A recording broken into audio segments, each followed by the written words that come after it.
You're listening to the Shipyard Cat Podcast, the unofficial SAFC podcast for fans everywhere. Hello and welcome back to another episode of the pod. To mix things up a little bit, I'm going to be your host tonight, Kev, but I am joined by Robin and Adam. Let's start with the important people. How are you doing, Robin? Yeah, I'm good, mate. Getting there. Still slightly annoyed from the inept refereeing VAR, which we're going to discuss. But yeah, apart from that, I'm all good, mate. Well, mate, it's been far too long since we've had a rant about a ref, and obviously Adam's here to try and keep us under control. Sadly, anyway, Adam, how are you doing, mate? I'm not too bad, but you've just mentioned we haven't had a rant in a while. I think I'm going to not be able to control myself either, so I think I'll be joining you both on this lovely rant this week. Yeah, I mean, look, where do we begin with it, really? I mean, look, I think every fan in the world would have said a point is a good result at the start of the season. Part of the problem we've had is because of the run we've had and the performances we've put in, a point felt like dropping two. Frustrating. I think I said this to you a couple of days ago, didn't I, Adam? The amount of Everton fans I've seen that have said, "Oh, we dropped 2 points against Sunderland. We should have done them." I think there's a lot of teams going to come and experience the Sunderland kind of atmosphere and the way the team seems to play and actually realise that we're not the pushover that a newly promoted side should be, in air quotes, because all the journalists, like we said at the start of the season, had because we snuck in to the playoffs, that we'd been in the entire season. Apparently we fluked it and everyone had us written off as being the bottom side. But here we are. Let's not keep going on that path. Obviously, we're sitting fourth. But, I mean, where do we want to start with this one, lads? Is a point a fair result? I wouldn't say it is, given the way the game went, because I feel we should have had more out of it than we actually got because of the officiating. I'm going to let Adam start. Reason being that if I start, he won't have anything to say, so I said it all. Exactly. All right, Adam, over to you. Do you know what? For once, I'll say thank you to Robin for that. That's actually nice of him. But no, I think Robin's probably going to allude to the majority of this as well. I think, as we all said, even off pub, we said to each other that a fair result would be a draw against an Everton squad that, they shouldn't be where they are in the table. They are a physical squad. They have got those dangerous men that were mentioned on that pod at the time, which was obviously like Sabetio, like a Grealish and stuff like that. And obviously during the game, they did cause us problems. They were trying to draw those fouls. I think if it wasn't for that VAR call, which we'll discuss, I think a draw would have been fair. And I do agree with Jacques' post-match comment saying we lost 3 points in the first 20-25 minutes. Because I don't know what happened those first 20-25 minutes. That was the worst I've seen us play. And thankfully, obviously, we knuckled down, we got across, and then thankfully we scored early in the second half, which set the tone of us going, right, you want to see the actual Sunderland? This. And for that second half, we, for me, dominated that entire second half. We just couldn't find the ball in the back of the net. Yeah, I mean, look, before Robin goes into it, I agree with you. I think for the first 20 minutes, we looked like we'd been playing 30 games. We looked tired, we looked lethargic, we looked behind. Everything was a yard off. Balls were getting kicked out of play that shouldn't have been getting, a yard here, a yard there. Second half, I agree with you. I think we came out a better team. Obviously, Xhaka's goal a minute into the second half changes everything. But then David Moyes deployed the David Moyes tactic of, from the 60th minute, waste time. Yeah. Every opportunity they got, they spent on their backs. Grealish, as I said in the preview, was going to spend as much of the time possible drawing silly fouls, and he did exactly that.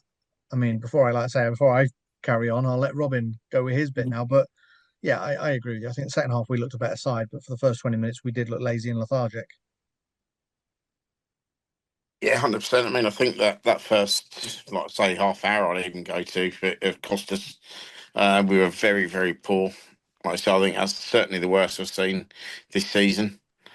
We just weren't at it, at all really. However, I don't think the goal should have stood.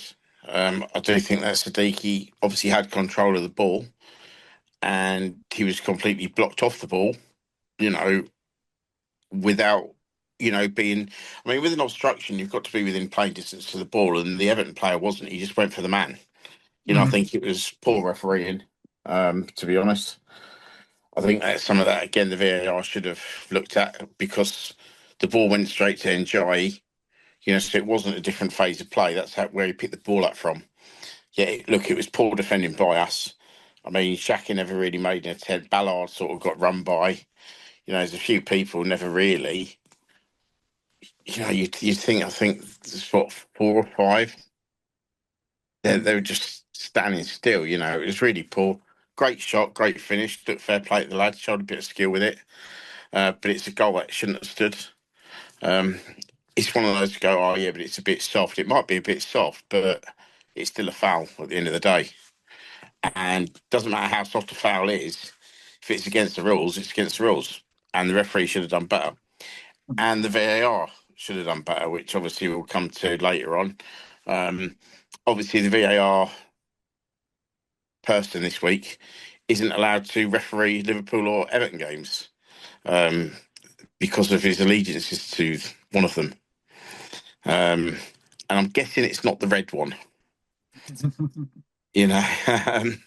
I only think that nobody put 50p in that VAR meter this week. Yeah, I mean to rule It didn't out. even feel like they reviewed it. To be honest, No, the way no. how quickly the goal happened, they then ran off and celebrated for 2 minutes.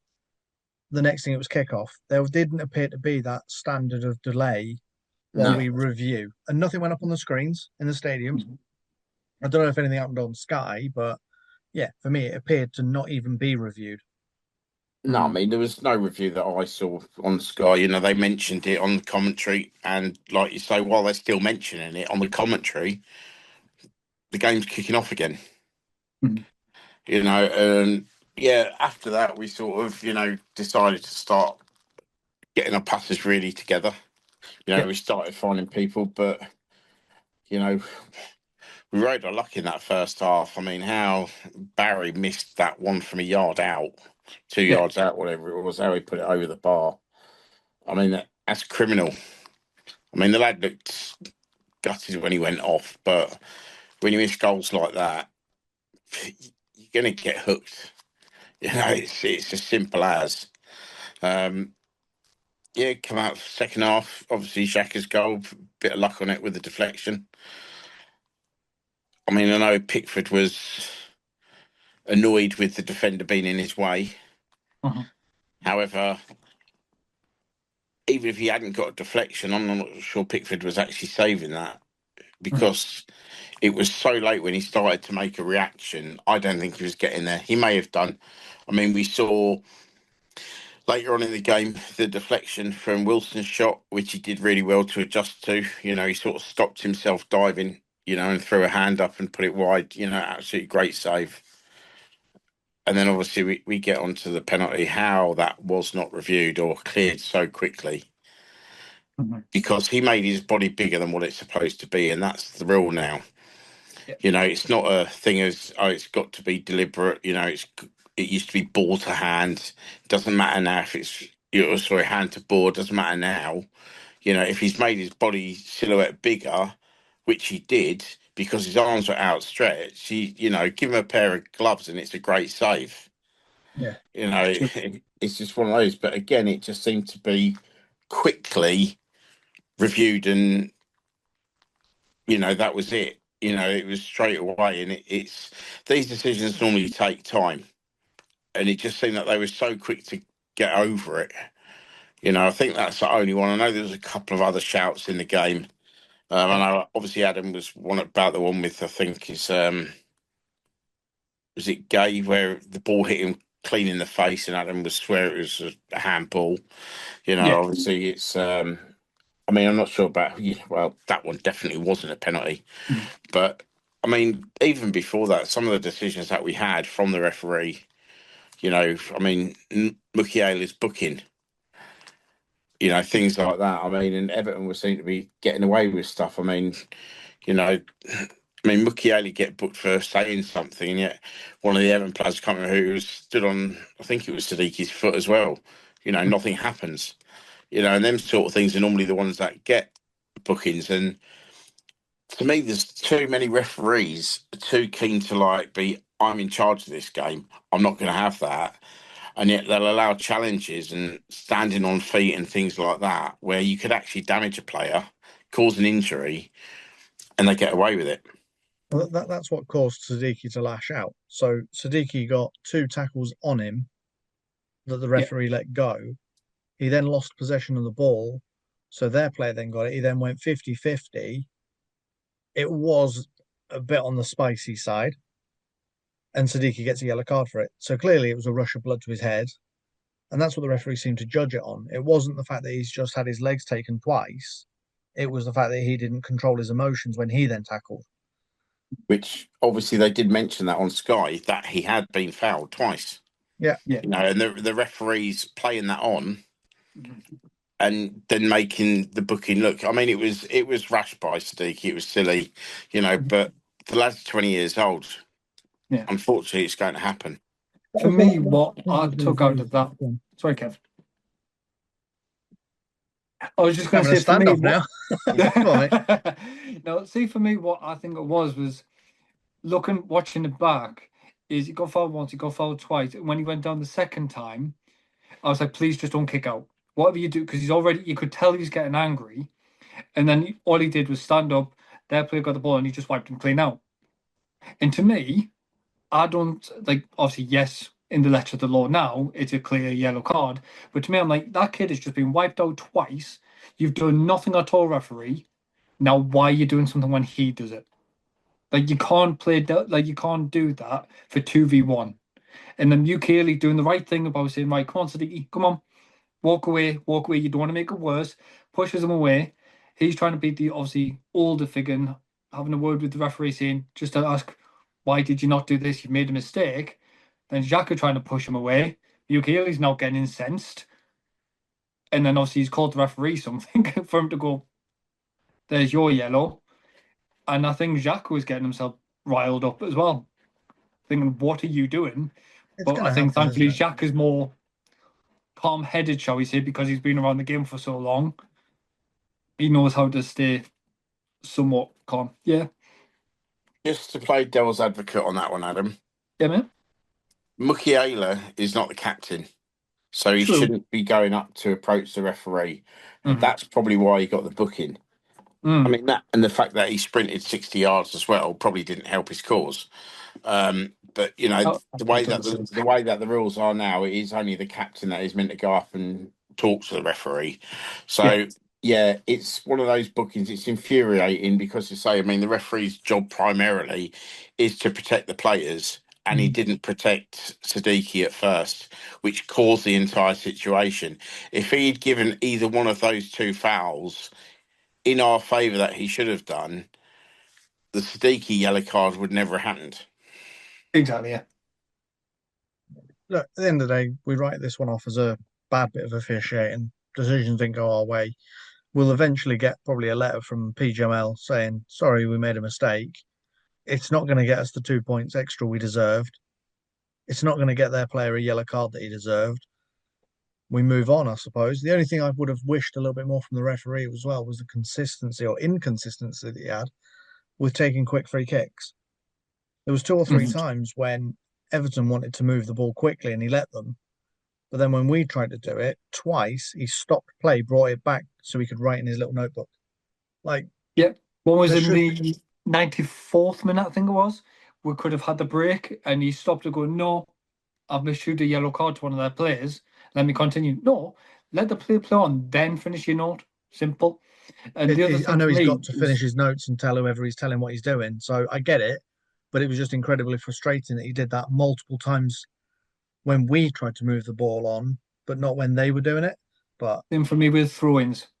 If you watch, every time we had a throw-in, we tried to take one step, say to the right or to the left, to just you do it to gain a bit of advantage. We've all discussed this, and Robin's obviously give his thoughts on how far people walk up and stuff like that. But we would take one step, no get back. They would take a nigh on to go to the halfway line. Yeah, play on, it's fine. I'm just like, that's the consistency that was getting to me. I was just like, there's no, like, you need to stamp it out. Pickford taking a minute to 2 minutes to take a goal kick or take, two or like, three you meant to times have where 8 seconds. they would palm it to each other. Yeah. No, you take it. No, you take it. No, you take it. And it annoyed me when the referee twice said to Pickford, "Hurry up," and then And Pickford nothing given. still moved the ball and did nothing. Like, ref, come on, Yeah. stamp it out. But is it a bad referee, or is this the standard now at the Premier League level? Has it literally bled through the EFL that it's now top to bottom awful officiating? Yeah. I mean, I think it was just poor refereeing. I mean, you're saying about them couple of instances. I mean, to me, there was a bit. I think Garner had a throw in, the ball went out right by the corner flag, and he told him it wants to go back. But when he actually threw the ball in, he was about level with the penalty spot. Mm-hmm. You know, and the other one which really stuck in my mind was late on in the game. Dwight McNeil was about to take a free kick, delayed it. The referee told him to come on, and then all of a sudden Pickford comes up and takes it. Yeah. Why was there no booking there? That is the most bizarre one. Mm-hmm. Well, look, do we write this one off? It was a point. I think one of us even predicted a 1-1. Not But sure. Tel look, big game at the weekend. Obviously, it's another late kickoff. We love a 5:30 this time, so it's not quite so late, Adam. You're not going to be going home and getting in your house at 1 in the morning. Oh, But dear, not again. 5:30 at night kickoff, obviously on a Saturday, is not ideal for anyone. Mm. Unless you live in the area, which is fine for us. But unlucky London, you've got to travel all the way back down. Unfortunately, I can't make it, so we watching it on Sky, or TNT, whatever it's on. So yeah, for once, I'm not having that late journey. So Robin But will be for nice and obviously the travelling toasty. fans, that is a late night. Robin's going to be warm. What he's trying to say, we're going to be freezing. It wasn't that bad. It wasn't that bad the other True. night. But Arsenal, top of the table, could have been first versus second if the referee hadn't have decided to put his bet on. Sorry, can't say that these days. How do we feel, lads? A little bit sick? I'm excited.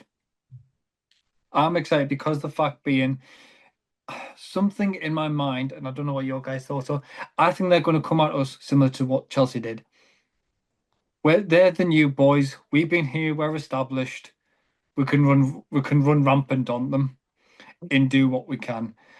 Don't get me wrong. I know we're going to cover more into it, but to me, Arsenal's only been good so far this season on a set piece. They haven't really capitalised on anything else. So as long as we shut that up, to me, we should be fine. But we tried to do that against Everton. We pretty much stopped them, so to speak, on set pieces, though. Because to me, Grealish did nothing that game. But we've discussed Everton. Don't want to talk about them anymore. But yeah, let's have a look at Arsenal. Robin, I'll bring you in a second. So far, Arsenal, right? Let's have it. Beat Man United 1-0. Beat Leeds 5-0. They lost against Liverpool 1-0. Since then, beat Forest 3-0. I mean, beating Forest, fair few people have done that now. And obviously they had Atletico. They drew against Man City. They beat Port Vale 2-0, so they found their level. They beat the Unwashed 2-1. Olympiacos. They beat West Ham. I mean, look, West Ham are a really difficult side to break down sometimes, and not everyone can beat them. So they beat them 2-0. We beat them 3-0. Obviously, you've then got Fulham. They beat Fulham 1-0. They beat Palace 1-0. Again, we managed to get a point against Palace, so we did all right. We won't talk about the Burnley game. And they also beat Brighton and Burnley. So Arsenal are doing pretty well. I mean, you don't get to the top of the table or even the top half without some good results going your way. Robin, I'm going to bring you in. Should we be worried? In a way, yes, but not of getting absolutely hammered, we've got to be worried about certain things, like obviously their corner routines.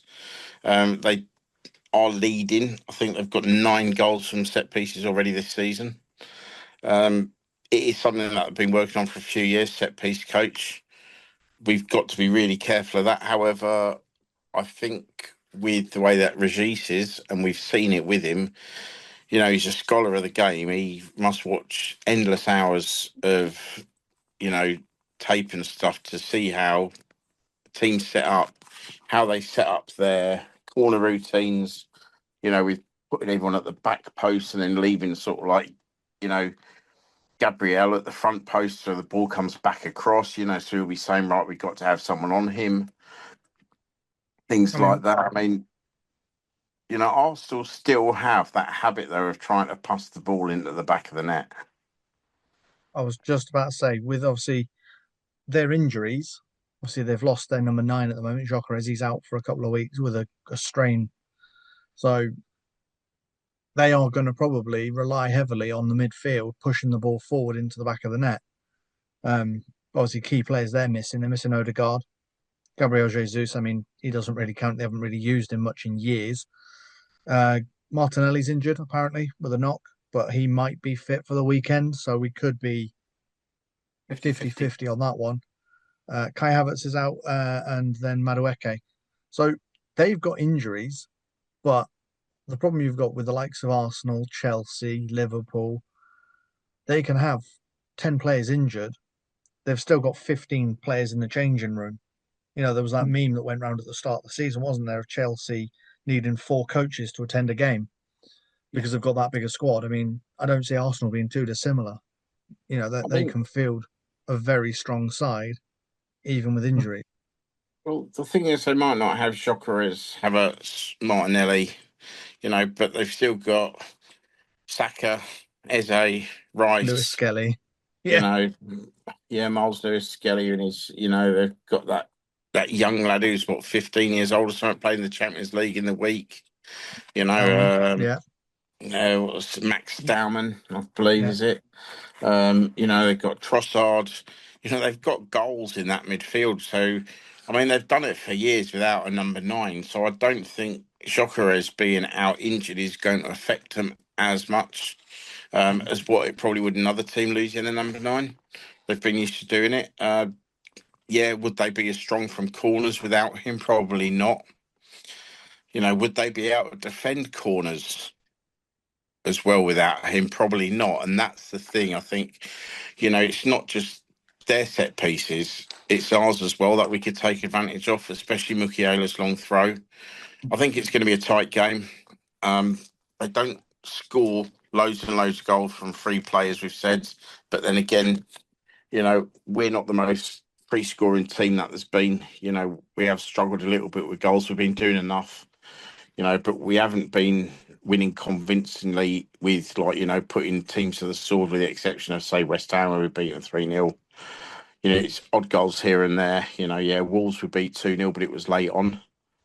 So I think it's going to be a really, really tight game. And as long as the lads are focused from the kickoff, I think we've got to be cautious, but I don't think we should really be too worried as such. I think we've got enough in there to upset them.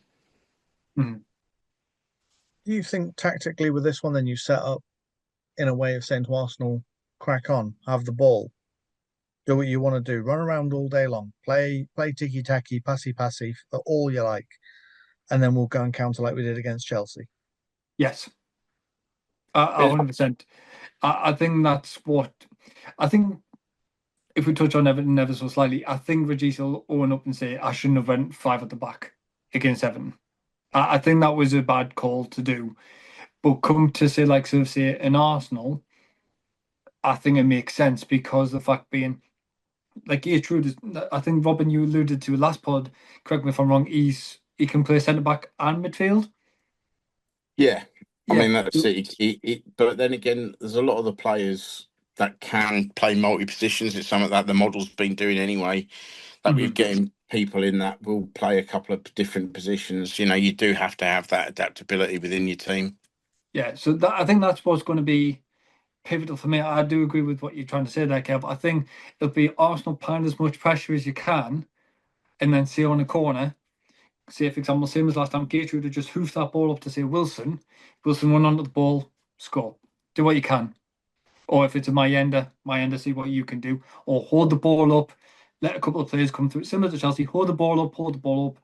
Option, bang, there you go. For me personally, this week, I wouldn't mind seeing Talby start over Traore. I want to see Talby. I want to see a bit more speed on the right wing. I want to see that, and I think that's what Talby brings compared to Traore. Don't get me wrong, Traore did well against Everton. He started tracking back a bit more. He did well. He defended a bit more. But to me, I want to see more of an attacking impetus, and that's something for me. Obviously, I know you want to probably discuss team later on, but that's something I want to cover. To me, I'm going to disagree with that. I'm sorry. No, sorry. I mean, listeners will be shocked that I disagree with you on stuff like that. But Exactly. I think Traore starts again. I think he did well against Everton. I think he had a good game. He did, pose an attacking threat. I think with a little bit more composure, he could have got himself a goal, if not two. I think Talby at the moment is more of an impact sub. I think later in the game is when you use him for the speed. I think as Arsenal are pushing further and further forward, trying to get a goal, because it's going to be tight. I think when they're pushing further and further forward, then with the likes of Talby coming on, you see what happened against Chelsea, where obviously Hatrauda, hoofed the ball up. Robbie does well running it down, holding it up. Mm-hmm. But then Talby makes that run. I don't see the Arsenal players not tracking back the way that the Chelsea players didn't. Mm-hmm. But I think Talby's speed then to get in positions and maybe get the ball and run with it, like against Wolves. Right. I think he has that impact later in the games. He'll get time later in the season against certain teams when we're setting up differently, where he's going to get starts. Same with the Dinger, same with Mayenda. I just think at the moment against Arsenal, then I think we've got to go with Traore. I mean, obviously, Mayenda got minutes in the cup the other week against Anderlecht, but as I said, he showed a great time, and he did it against it was again against Wolves, where he broke, and Xhaka had run by him on the overlap. He had a similar thing in that under-21 game against Anderlecht in the same, and he's then holding the ball to trying to cut inside and get his shot away, rather than use that man on the overlap. So I think where Traore is probably a little bit more experienced would see that and lay the ball off, and I think that's going to be quite a big thing, to break teams down. I think it is going to be a goal on the break or a set piece where we're going to get our goal from. Obviously, again with them, if we can hold out defensively, I mean, who knows? We might be, the team that stops Arsenal scoring. I was going to say they have got like 8 games without conceding, so yeah. I mean, there are teams that have that. They have a momentum, and then something breaks it. Is it their injuries? Is it the build up of fixtures? So you've got to think they're playing a lot of games now, and they're trying as much as possible to keep the same squad. Yeah, they're going to mix it up. Yeah, they're going to bring players off early. You're going to do that if you're 2-0 up. In a Champions League game, and you don't think you need those players, you are going to give them a half-hour rest. Obviously, for us, Aldrete's likely to still be out this week. Yeah, I think he's out due to still concussion protocol, I believe. So yeah. So when you look at it that way, I think Robin's right. I think we stay with the same back line because of Gatrudia's ability to move the ball forward. I think he plays that sort of central defensive midfielder and centre back role quite well. He did well against Everton as well, didn't he? He did, because he had to spend so much time playing backwards because Reynildo wouldn't move the ball forwards. I said that to you multiple times, didn't I? I said my biggest frustration was Reynildo just did not want to run forward. He's so pacey and so good with his feet, yet he spent his entire game passing the ball backwards to Ballard. And it was like, I know, I get it's all about trying to draw the other team towards you, Mhm. but Everton weren't doing that. Everton was sitting on the halfway line going, crack on, lads. So, yeah, I think we finished the Everton game on 62% possession. Mhm. We don't do possession football. So against Arsenal, the last thing we need is to be playing let's pass it around the back because you will get stamped on. Yeah. You know, you got Trossard, Rice, and probably Saka, and whoever they decide to play in the middle. Yep. You can't be playing pass it around the back. Roofs is brilliant with his feet, and I don't think I've ever known a lad as calm as him. You know, every game I've watched him, nothing seems to rattle him. He'll have a player running, sprinting at him, and he's just like, I'm okay. And he'll do something to get the ball past him and go. But I just think against Arsenal, you can't do it. I think that's teams like Burnley and Leeds have made these mistakes in the past, haven't they? Where they've tried to be clever out the back Yeah. against the likes of Arsenal, Man City, Liverpool, and you just get pushed into your own box and counted against. Um, Obviously, you've seen rumours online this week, lads, that this week's referee is also a Sheffield United fan. Read into that what Mhm. you like. I'm not gonna rant about this week's referee until he makes a load of mistakes. What, in terms of defensively, we need to do, like I say, is put a good performance in. Question for you both here doesn't need to be a long answer. Striker, do you go Isidore, Brobby, or Mayenda against Arsenal? Bearing in To mind me, they've got Gabriel and Saliba in the middle. you go Easter purely because defensively as well, he's got the height and he wins headers. And he's got a little bit more pace. I think my end is too head down. Yeah, he'll cause problems running at people, but are we going to be in that situation early in the game where he's going to be running at people? I don't think so. Robbie again, I think will be later in the game. You know, it's look, one of them's going to miss out unless Minder comes on as the left winger, obviously where he played in that under-21 match. But I think obviously Tabby would, come in that position first. So I think it's going to be an Isidore start and then possibly a Brobby, replacement late on. No, I'm in a massive agreement with Robin there. For me personally, I would start Isidore, and then if you want to just, for example, see we're holding out for the 1-0 even, just Robbie's got the strength there, I believe, just to hold up a ball. We've seen it in the games that he's played, whether they for the, let's say, the 10 minutes, 20 minutes he's getting the ball and he's holding off defenders really well and strong. And I think when he gets, I'm not going to say when he gets full fit because we know he is fit, but when he gets his confidence fully up and he's ready, I think he's going to be a force to be reckoned with. To be fair, because he's a little powerhouse. Fair point. So, predictions. You two fight amongst yourselves. Who wants to go first? Go on, Robin. Adam can have it. Go on. Well, Kev, I told you this off pod, and I want to still stick to my guns. 2-1. Um, it it Robin, if anybody could see, he's looking at me like, what is he talking about? Now, just for me, I think it'll be 1-1. I think I've got a feeling they'll score first. It's a given, just the way they've been playing this season. It's bound to happen that we're going to potentially concede against them. I think then we've got enough about us to effectively turn up and do similar to what we did against Chelsea. Just turn up, score, and then go, right, let's get that belief about us and score.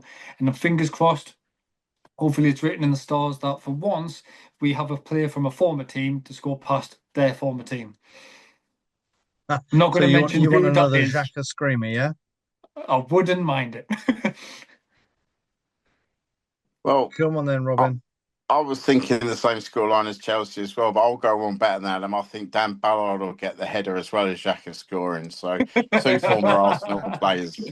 No, seriously though, I mean, yeah, it it's either going to be a 1-1 to me, or we will nick it at the end. I think it's going to be really difficult. but it's either going to be a draw or one goal either way. Can I let you know at half time? I don't want to call this one, lads. I genuinely don't. I want us to win every game. I think every Sunderland fan wants us to win every game. Yeah. But I do feel this could be the type of game where we do see a home loss, but not a cricket score. I don't think this is going to be a 5-0 like Leeds was.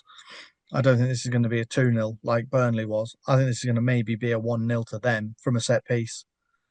I think we'll hold our own. I just think Arsenal have just got a little bit too much about them.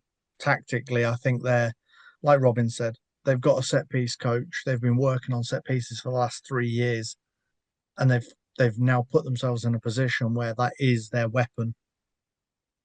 So yeah, let me actually give you a score at half time. But yeah, I think if we this do could be get beat, do we blame you or do we blame the shirts? Well, Like the a shirts, certain, the shirts are I'm going going to to be say red we're and playing white. in red and white stripes, mate. So no, you don't. Like a certain team up the road, they like to blame the no, shirts with their well, last yeah, there is loss. that. No, look, we're better than that. If we lose, we lose. But Yeah, I would love, I'd love to come away with even a point against Arsenal because people will actually sit up and pay attention. Mhm. But Yeah, I mean, I'll bit of a just mixed bag. say one more thing on this. That obviously Arsenal's gone through 8 or 9 clean sheets in a row, Mhm. scoring these goals. But these runs come to an end at some point, and I think we're possibly the best equipped team at the moment to cause a bit of an upset. Yeah, I was saying that to Kev last night off pod. I was saying that me personally, I generally think that could be the catalyst in this game. The Arsenal's not played a team like us. We've got no fear, and I think we can punish them. On. Let's wrap it up on that, lads. I think it's been a good pod. Obviously, it's always a bit of a speed run when you're doing a review preview, but we thought it was probably the best way of doing it this week with the fixtures being Monday, Saturday. To all our listeners, look, thank you very much for listening. Robin, Adam, thank you for joining me, lads, and hopefully everyone has a good weekend. Robin, if you can have a beer, have one at home, obviously. Yeah, no, I'm still not on it, mate. 8 weeks, but who's But counting? you're looking good for it, mate. I'm looking grey and you're not. But no, look, to our listeners, thank you for listening.